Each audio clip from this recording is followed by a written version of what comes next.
So I saw a number this week that I think makes post-quantum cryptography and its migration look a lot further along than it actually is. There's a study in the UK done of about 4,500 different companies and organizations, and it found that 44% of those organizations had some sort of HTTPS post-quantum cryptography evidence that they were supporting at least one of the encryption protocols. And that number sounds great. It's actually a surprising number. It's much higher than I thought would happen at this point, considering what the timelines are coming down from governments right now. We're looking to be PQ secure, hopefully by 2030 or 2031. Most places are just in the discovery phase. It's not as rosy as maybe this number sounds. When they looked at SMTP or looked at emails, I think it was something like 6.5, or it's definitely under 10%.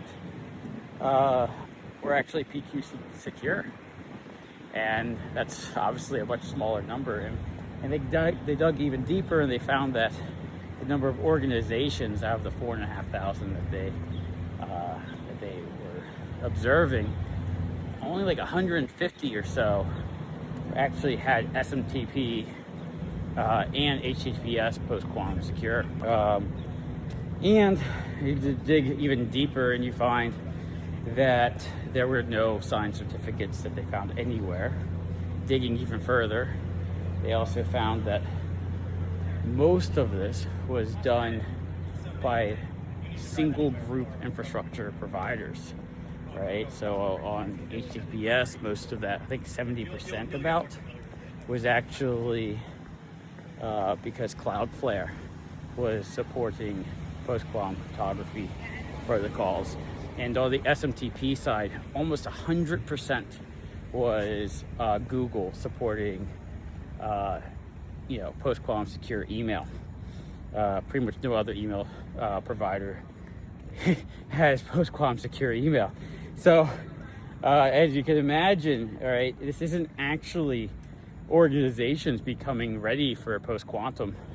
It's actually certain infrastructure providers who are providing infrastructure that is post-quantum secure. And so if you're trying to measure the readiness of an organization and whether or not they're going to be able to secure their data now and into the future, these types of surveys are helpful because it shows what's going in between on the traffic between different organizations.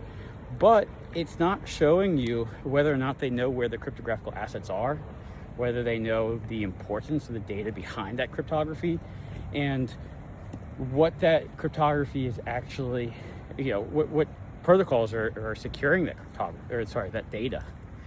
And so it's just really not a great metric or a great insight into how secure we are and how ready we are to transition. And I think that there's going to have to be a lot more studies going forward trying to pay attention and see the difference in the readiness levels of these organizations. So yeah, we'll see how this plays out. I mean, this is the beginning.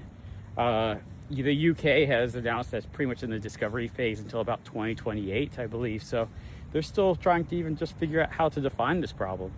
And it's going to be an exciting time for the next 2 to 5 years, I think. So yeah, well, I'll see ya.